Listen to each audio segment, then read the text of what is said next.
রত্না মাসিমা খুব ভেঙে পড়েছেন। আমি বাড়ি ফিরতেই বললেন যেভাবেই হোক অরূপকে সসম্মানে বাড়ি ফিরিয়ে আনতে। ওনাকে আশ্বস্ত করলাম, বললাম অরূপের বিয়ের তারিখটা ঠিক করতে।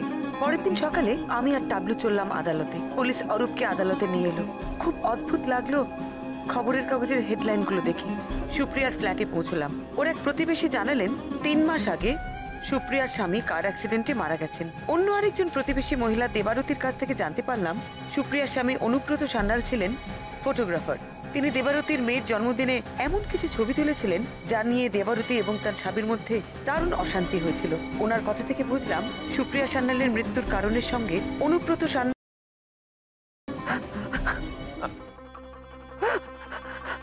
আমার মেয়ের সঙ্গে কেন এমন হলো বলুন তো? কেন ওকে এভাবে চলে যেতে হলো? ও তো কারোর কোনো ক্ষতি করেনি, ও তো কারোর সাথে পাশেও থাকতো না,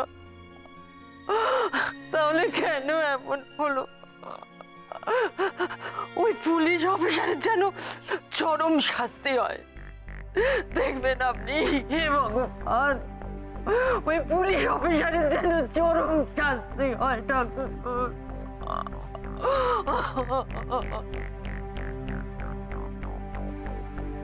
আপনি যে বলছেন আপনি এখানে কেসের তদন্ত করতে এসেছেন, কিন্তু এখানে তদন্ত করার মতো আছে কি? আর দিদির খুনিকে তো হাতে নাতে ধরা হয়েছে। না, যাকে খুনি হিসেবে অ্যারেস্ট করা হয়েছে তিনি খুনটা করেননি।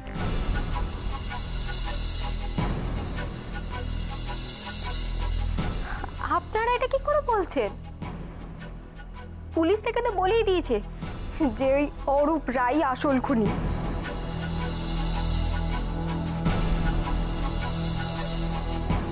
না না না, ওখানেই গলদ আছে। অরূপ রায় খুনি নয়। সে কেন খুন করবে? আপনাদের মেয়ের খুনিকে আমি ধরতে চাই, আর সেই জন্যই আপনাদের সাহায্য দরকার। সাহায্য? কিরকম সাহায্য? আমি কয়েকটা জিনিস জানতে চাই। আচ্ছা, আপনাদের জামাইও তো কয়েক মাস আগে। হ্যাঁ, প্রায় 3 মাস আগে। কপাল কপাল, নাহলে বুড়ো বয়সে এসব দেখা যায় কি যন্ত্রণা। আপনার জামাই অনুব্রত সান্যাল, উনি তো প্রফেশনাল ফটোগ্রাফার ছিলেন। আচ্ছা, উনি কোথায় চাকরি করতেন? ফ্রিল্যান্সার ছিল। নানান জায়গায় ছবি ছাপাও হতো, এক্সিবিশনও করতো। ভগবানের খেল, না হলে ওই রকম মেলামেশা করা একটা মিশুকে ছেলে, তাকেই নিতে হলো। আমার মেয়েটা বড় একলা হয়ে গেছিল। আমার মেয়েটা তো সেই দিনই অর্ধেক শেষ হয়ে গেছিল গো। অনুব্রত বাবু মানে আপনাদের জামাই, উনি কি খুব মিশুকে মানুষ ছিলেন? মিশুকে মানে উনি খুব হইচই করতেন আমাদের সাথে, এবং ফ্যামিলি ম্যাটার হোক কি আমাদের সবার বিষয়ে খুব কেয়ারিং ছিলেন। সত্যি কথা বলতে কি, প্রথমে আমার এই বিয়েতে আপত্তি ছিল। রোজগারের নিরাপত্তা নেই এমন ছেলে, কিন্তু সে আমার কাছে প্রমিস করেছিল আমার মেয়ের সুখের জন্য সে সব কিছু করবে, কোনো অভাব রাখবে না, আর প্রমিস রেখেও ছিল। সত্যি আমার মেয়েকে সে অভাবে রাখেনি। আচ্ছা, একটা কথা, আমার মেয়ের খুনের সঙ্গে এইসব কথা আসছে কেন? মানে কি সম্পর্ক? দেখুন, ওনাদের দুজনেরই মানে স্বামী স্ত্রী দুজনেরই কয়েক মাসের মধ্যেই অস্বাভাবিক মৃত্যু, তাই ওনাদের সম্পর্কে একটু জানতে চাইছিলাম। আচ্ছা, আপনাদের কাছে আপনাদের মেয়ে মানে সুপ্রিয়া, ও কি কখনো বলেছিল যে কেউ ওকে ডিস্টার্ব করছে, ফলো করছে, এরকম কিছু? কোনো পুলিশ অফিসার বা কেউ কখনো বলেছিল আপনাদের? না, তবে দিদি কয়েকদিন আগে এলো এখানে, তখন দিদিকে দেখে না খুব নার্ভাস লাগছিল।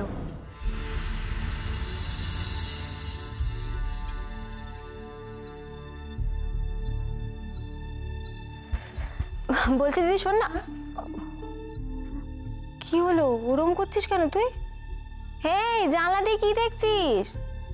আরে কদিন ধরে আমার মনে হচ্ছে জানিস, আমায় আমায় বোধহয় কেউ ফলো করছে।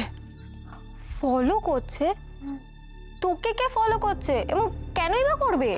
তো সেটা কি করে জানবো কে ফলো করবে, কেন করবে? কিন্তু আমার মনে হচ্ছে আমায় আমায় না কেউ একটা আচ্ছা শোন শোন শোন, কি দিদি, তোর হাত পা তো পুরো ঠান্ডা হয়ে গেছে তো রে। আচ্ছা আচ্ছা শোন, তুই এখন ওখানে যাস না, ও বাড়িতে যাওয়া ঠিক হবে না, ওখানে একা থাকাও ঠিক নেই সময়, তুই এখন আমাদের সাথেই থাক। দূর, সেটা আবার হয় নাকি? আরে সামনে ওর এক্সিবিশন, আমার কত কাজ বলতো, আমার সব ছবিগুলো বাঁচতে হবে। না না, আমার আমার এখানে থাকলে হবে না, আমাকে ওখানে ফিরতেই হবে।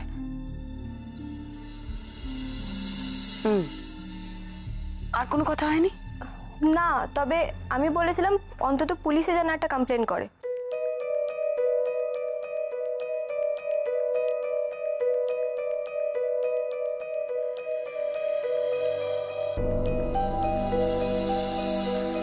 বৌমনি কতদূর এগোতে পারলো কে জানে। চেষ্টা তো ডেফিনেটলি করেছে, কিন্তু কিন্তু এখানে যে লেভেল থেকে আমাকে ফাঁসানো হচ্ছে সেই অবধি বৌমনি পৌঁছতে পারবে তো? অদ্ভুত ব্যাপার, এখানে আসা অবধি বাড়ির থেকেও কেউ দেখা করতে এলো না।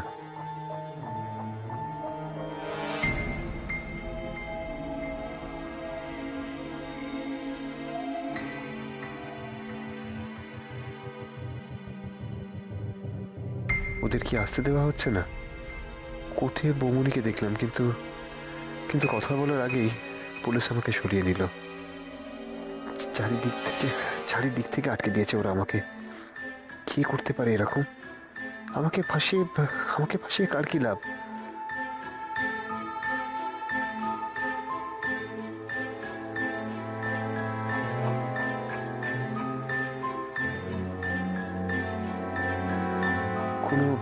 কোনো পুরনো কেসের কনভিক্ট, কিন্তু কেন এত নিখুঁত প্ল্যানিং করেছে? মানে আমাকে ফোন করে ডেকেছে, প্রেসকে বলেছে, এইরকম লেভেলের প্ল্যানিং তো খুব সাধারণ কারোর পক্ষে করা পসিবল না।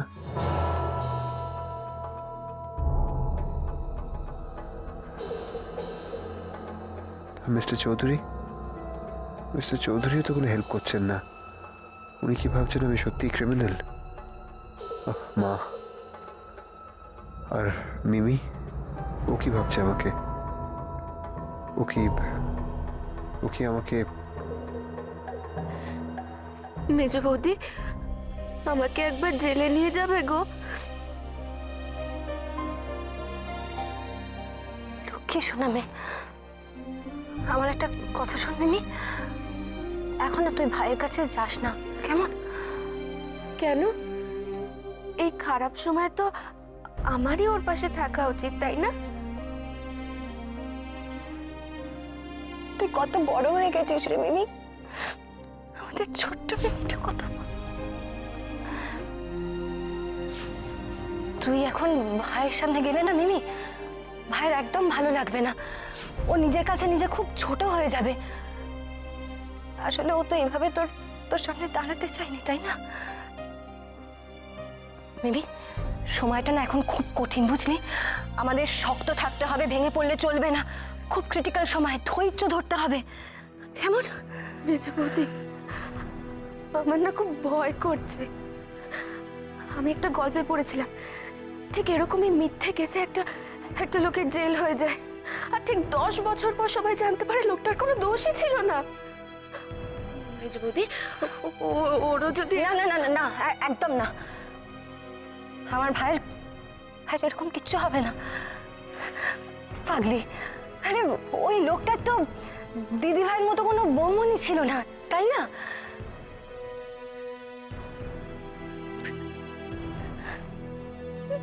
আর সেই গল্পে কোনো মিমিও ছিল না, কিচ্ছু হবে না ভাই।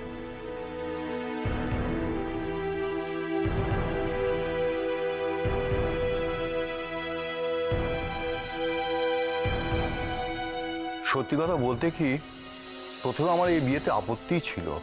রোজগারের নিরাপত্তা নেই এমন ছেলে, কিন্তু সে আমার কাছে প্রমিস করেছিল আমার মেয়ের সুখের জন্য সে সব কিছু করবে, কোনো অভাব রাখবে না। আর প্রমিস রেখেও ছিল। সত্যি আমার মেয়েকে সে অভাবে রাখেনি। আচ্ছা টাবলু, এই অনুব্রতর মতন ফ্রিল্যান্স ফটোগ্রাফার কত টাকা রোজগার করতে পারে বলে তোর মনে হয়? খুব বেশি নয়, বুঝলে। ধরে নিচ্ছি উনি খুব ভালো ফটোগ্রাফার ছিলেন, কিন্তু তবু ইন্টারন্যাশনাল স্ট্যান্ডার্ডের তো নয়। মানে ওই আজকে বিদেশ যাচ্ছে, কালকে বিদেশে এক্সিবিশন হচ্ছে। দেখছিলে না যে মারা যাওয়ার পরও ওর স্ত্রীকে রীতিমতো লোকজনকে ধরাধরি করতে হচ্ছিল এক্সিবিশন করানোর জন্য। আই থিঙ্ক মাঝারি মাপের রোজগার হওয়ার কথা। আমি একটা কথা বুঝতে পারছি না, ওই রকম একটা দামি জায়গায় ওদের অত বড় একটা ফ্ল্যাট। তাছাড়া অনুব্রত নাকি বউয়ের সব ইচ্ছে পূর্ণ করত, তাকে কোনোদিন কোনো কষ্টই রাখিনি। হিসেবটা না কিরকম মিলছে না। হ্যাঁ, এমনও তো হতে পারে ওর অন্য কোনো সোর্স অফ ইনকাম ছিল। ঠিকই বলেছিস। তাছাড়া ওই অনুব্রত ছবি তোলার ধরন দেখে, মানে ওই দেবারতীর মেয়ের জন্মদিনে যেভাবে কায়দা করে ছবিগুলো তুলেছে, সেটা দেখে আমার মনে হচ্ছে যে ওর মধ্যে একটা ব্ল্যাকমেল করার টেন্ডেন্সি কিন্তু ছিল। ব্ল্যাকমেল? হ্যাঁ, ব্ল্যাকমেল। একটা জিনিস দেখ নন্দা, অনুব্রত দেবারতীর মেয়ের জন্মদিনে এমন ভাবে ছবি তুলেছে যে ছবিগুলো দেখে কিন্তু দেবারতীর স্বামী খুব সহজেই ওকে ভুল বুঝেছে। সেটাই তো, কিন্তু কেন এরকম করলো বলো তো? সেটা ঠিক বোঝা যাচ্ছে না, তবে ব্ল্যাকমেল করার একটা টেন্ডেন্সি ছিল বলে আমার কিন্তু মনে হচ্ছে। কিন্তু আলটিমেটলি তো উনি দেবারতীকে ব্ল্যাকমেল করেননি। না, করেননি সেটা ঠিক, হয়তো অন্য কিছু করার ইচ্ছে ছিল। তবে টাবলু, একটা জিনিস আমি কিছুতেই বুঝতে পারছি না, অনুব্রতর এই এক্সট্রা ইনকামটা কোথা থেকে হতো? ওর সম্পর্কে যা কিছু জেনেছি তাতে ব্ল্যাকমেল করে এক্সট্রা ইনকাম করার একটা পথ থাকলেও থাকতে পারে। আচ্ছা, তাও যদি হয়, তাতেও তো মারা গেছে, তাহলে সুপ্রিয়াকে কে খুন করলো? খুব ভালো প্রশ্ন করেছিস নন্দা। আমার ধারণা অনুব্রত বেঁচে থাকাকালীন কাউকে ব্ল্যাকমেল করছিল, আর সেই ওকে খুন করে। না না, ওর লোকজন তো বললো ওটা কার অ্যাক্সিডেন্ট। ওকে, তার মানে তুমি বলছো যে অ্যাক্সিডেন্টটা করানো হয়েছিল, সুপ্রিয়ার মতন অনুব্রত খুন হয়।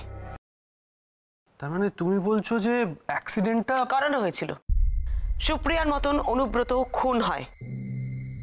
আচ্ছা, তাহলে যে অনুব্রতকে খুন করেছিল তাকে অনুব্রত কি দিয়ে ব্ল্যাকমেল করছিল? হয়তো অনুব্রত তার কোনো সিক্রেট জানতো, হয়তো তার কোনো ছবি, গোপন হয়তো নয়, ছবি, কোনো ছবি ছিল এ ব্যাপারে আমি একদম শিওর।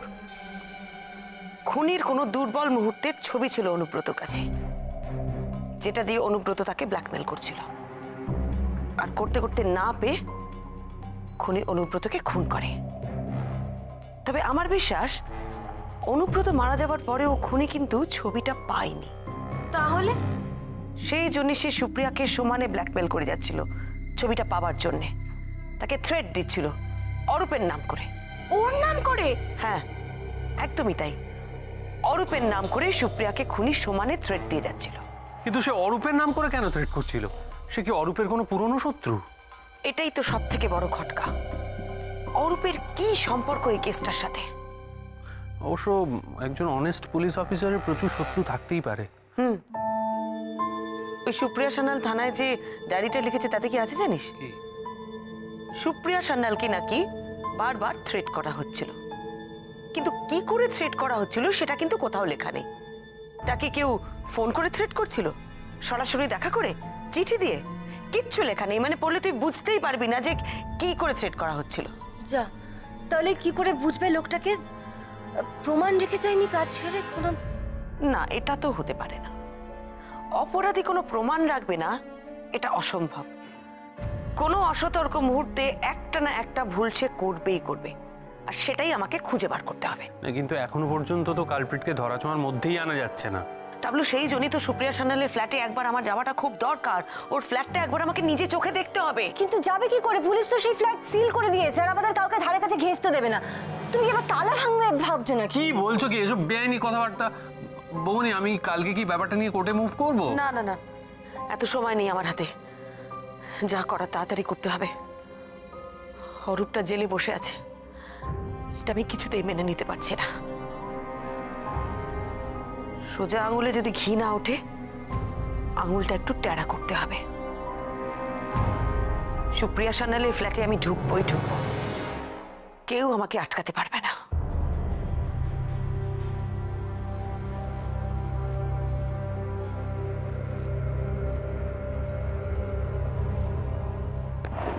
আমি কিন্তু রেডি, শুধু টর্চটা নিলেই হয়ে যাবে। একটু বেশি রিস্ক হয়ে যাচ্ছে না তো দিদিভাই? আমরা পারবো? রিস্ক তো নিতেই হবে নন্দা। আমি যতক্ষণ না অরূপকে ফিরিয়ে এনে ওর কাজের সসম্মানে ওকে জয়েন করাতে পারবো, ততক্ষণ আমার শান্তি নেই। ও যা করেনি তার শাস্তি ও কেন পাবে? যারা এই কাজ করেছে তাদের সবাইকে ধরে আমি ঠিক শাস্তি দেবো, দেখিস। তুমি ভাইয়ের জন্য যা যা করছো দিদিভাই, আমি ওর সাথে দেখা হলে সব বলবো। আর দেখো, আমি ওর দিদি হয়ে কিছুই করতে পারছি না। এইভাবে বলিস না নন্দা, আমরা দুজনেই ওর দিদি। আমরা দুজনে মিলে এই বিপদ থেকে ওকে ঠিক বের করে আনবো।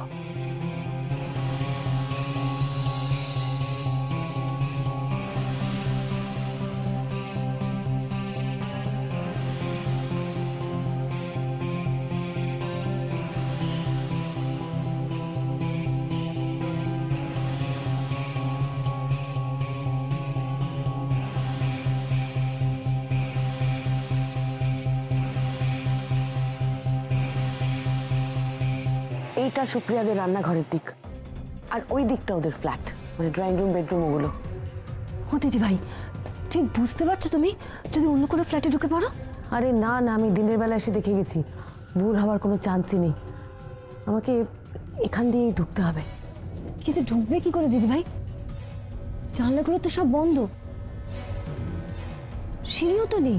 সিঁড়ি নেই, কিন্তু এই দেখ, এই পাইপটা তো আছে। আমি বলছিলাম কি, আমি না এই পাইপটা বেয়ে ওই কালিশের উপর পা রেখে রেখে ওপরে যাই। হ্যাঁ, তারপরে ওই জানলার কাঁচটা, হ্যাঁ ওই জানলার কাঁচটা ভেঙে আমি ভেতরে ঢুকবো। কি কি বলছো তুমি? পাইপে? না না দিদিভাই, এসব তুমি তো করোনি, পারবে না করতে। পড়ে গেলে? গোয়েন্দাগিরিটাও তো একদিন প্রথম করেছিলাম নন্দা, ভয় তো আমি একটু একটু করে কাটিয়েছি। ভয় পাস না, আমাকে পারতেই হবে। বাই চান্স যদি তোমার পা স্লিপ করে যায় দিদিভাই, তাহলে যে সর্বনাশ হয়ে যাবে, কি করবো তখন? আমি বলি কি বলো দি, আমি ওপরে যাই, কানিস বিয়ে ঠিক উপরে উঠে যেতে পারবো। না কালু, তুমি উপরে গেলে তো হবে না, আমাকে যেতে হবে। ফ্ল্যাটের ভেতরে আমাকে ঢুকতে হবে, নিজের চোখে সবকিছু দেখতে হবে আমাকে। আমি তোদের যা যা বলেছি মনে আছে তো? মাথা ঠান্ডা রেখে কাজ করবি, কোনো বিপদ হলে সেটাকে সামলে নিতে হবে, ঠিক আছে? সাবধানে উঠো দিদিভাই।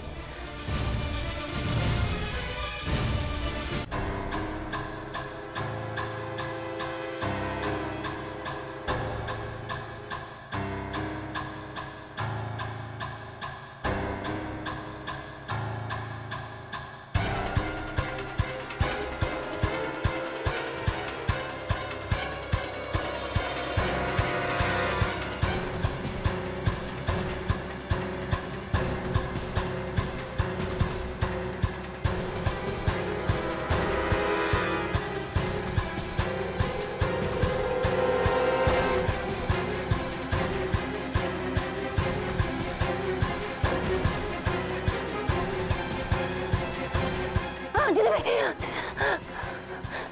সাবধানে, দিদিভাই।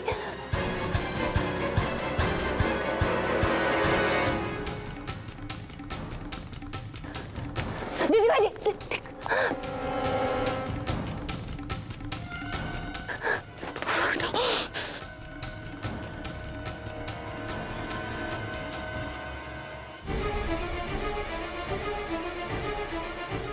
দিদিভাই, দিদিভাই আসতে।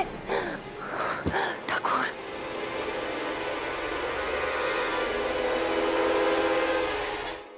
পাটা স্লিপ করেছে।